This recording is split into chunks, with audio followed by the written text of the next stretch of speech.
All right, Francesca, real quick, what do you think of State of the Union, all the responses, et cetera?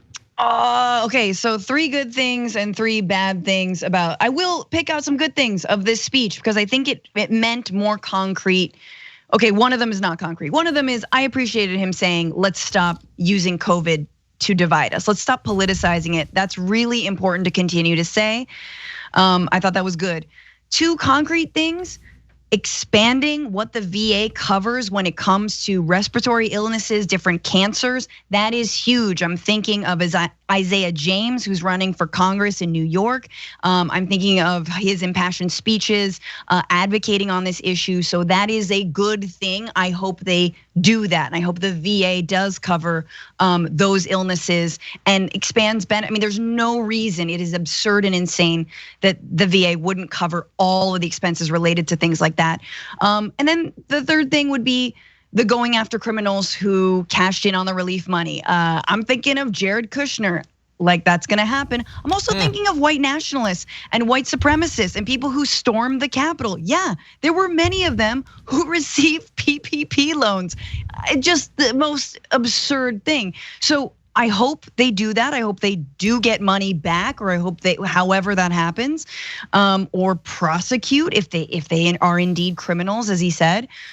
But then there's the bad, okay? The 3 things that were obviously bad, never mentioned Build Back Better, even though he detailed the plan specifically. So it's like, what kind of political reality are we living in? What the hell? It's dead in Congress, you know that. And this gets to who the State of the Union is for. Is it for Americans who are tuning in? As a lot of media and pundits say, yeah, it's for Americans to see, all right, do I like my president? I don't know, I heard he's bad. Nah. But instead, Biden kept it really small. He didn't take the opportunity to talk to Americans. He didn't want to offend his fellow, basically the lawmakers he's supposed to lead, but cannot somehow lead them, right? So instead, what he should have done is call out those Republicans, call out, even in a sly remark, call out the Democrats who didn't vote for Build Back Better. But you can even do less. You can just say, hey, if this is for Americans, and you like all the things I've just mentioned, hey, tell your electeds, tell your representatives, call your senator, tell them that you need this, because I know you need this. Like, that's all you gotta do. Put a little bit of pressure, light a little bit of fire. You don't even have to do it. You're talking to the people. But he wasn't able to do that at all. And then the thing that I think is related to that is his framing around the war in Ukraine. I think, yes, a lot of it was good, but I think a lot of it, there is a connection to be made between the authoritarianism, the fascism, the fear mongering that his own right wing is cheerleading in the United States.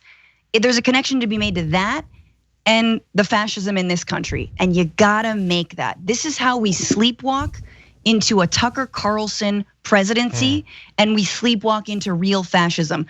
Joe Biden is not up for this task, and it is terrifying. So that's what I got. I mean, 60 million barrels of oil, yay, guys, yay. I'm so glad that wars over fossil fuels are being combated with just more fossil fuel. Like, it's just, we're in the year 1991. It's just very, very old school. So yeah, those are my feelings. No, those are excellent points. Every one of those points was excellent. And so the specifics you mentioned that were positives, good catches, and we had not mentioned those before. Unfortunately, for politicians, something has to be deeply personal for them to take action. Otherwise, they're on cruise control, donation, result, right?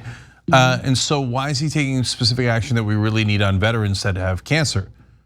Because his son was a veteran that got cancer in the specific way that he mentioned, so he's combating it, because it's personal for him.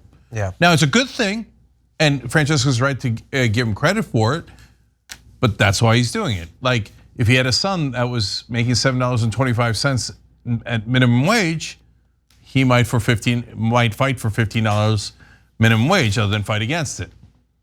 And that's one of the problems with Congress. They can't relate to middle class people, let alone poor people, because they're almost all so incredibly wealthy.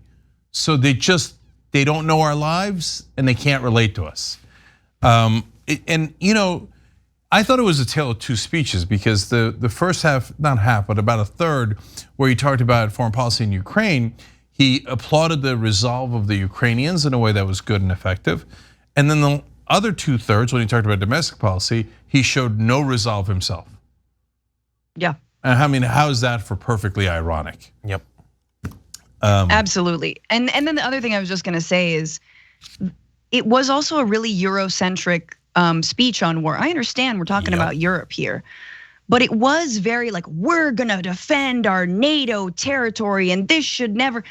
And I just wait for the moment when we have a leader who can talk about war in a way that is universal and understanding that there's a war raging in Yemen right now. Yep. That there are wars and all across this world, that there are people in similar situations. And instead, it wasn't a human appeal.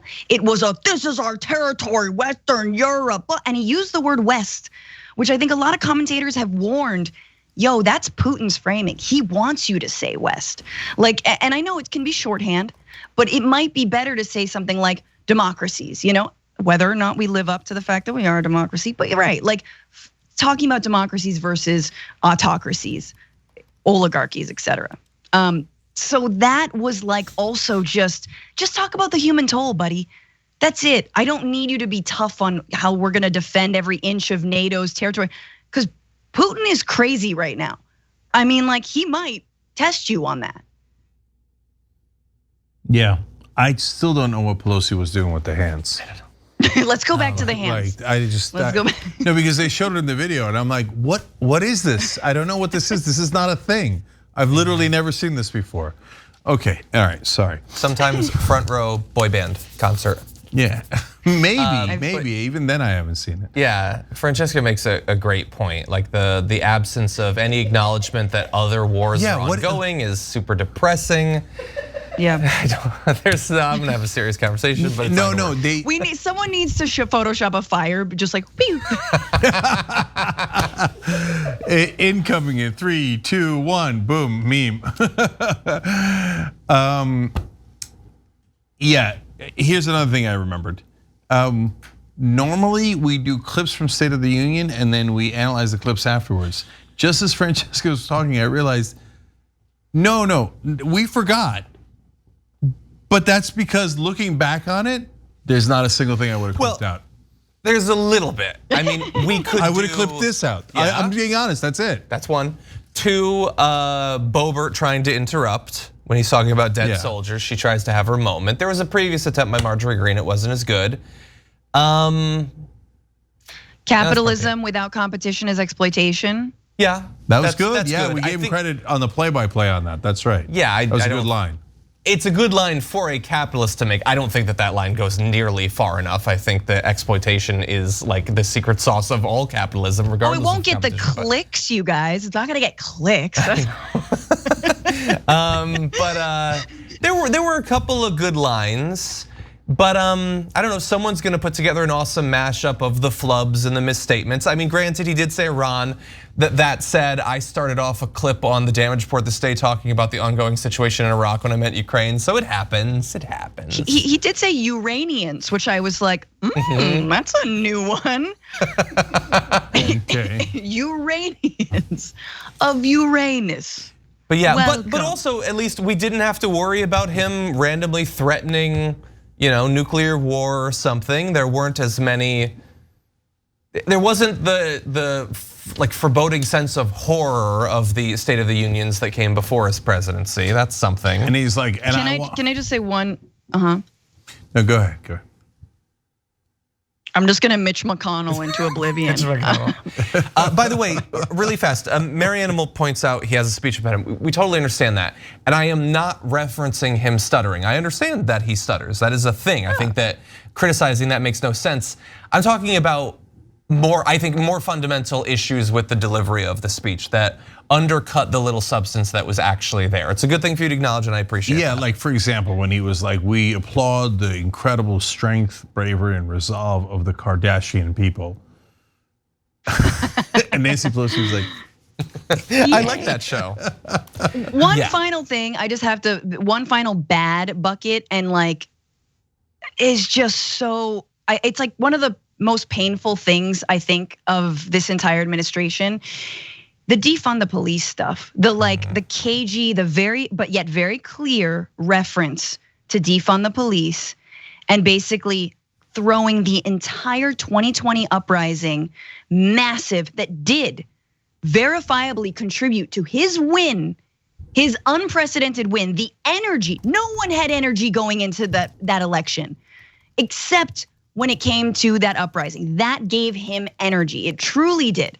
And throwing that entire movement under the bus by making it about one of the many slogans, come on, don't reduce this movement to that slogan and excuse the fact that you're not doing F all on this. You're not even gonna talk about qualified immunity, and yet you say, oh, we gotta hold police accountable. So I am so sick, and thank God that Rashida Tlaib, Representative Tlaib, said things like, you can't police homelessness away, and we need care, not criminalization. Those are the words that I'm like clinging to, because I am disgusted with how Democrats have taken probably the most, like, just the easiest political win that is wildly popular with young people, people of color, mind you, the fastest growing voting blocks in this country. Of course, not if Republicans can help it, throw it under the bus. And he was no different tonight, and it's just such a crying shame. Thanks for watching the Young Turks, really appreciate it. Another way to show support is through YouTube memberships. You'll get to interact with us more. There's live chat emojis, badges. You've got emojis of me, Anna, John, JR, so those are super fun. But you also get playback of our exclusive member-only shows and specials right after they air. So all of that, all you gotta do is click that join button right underneath the video. Thank you.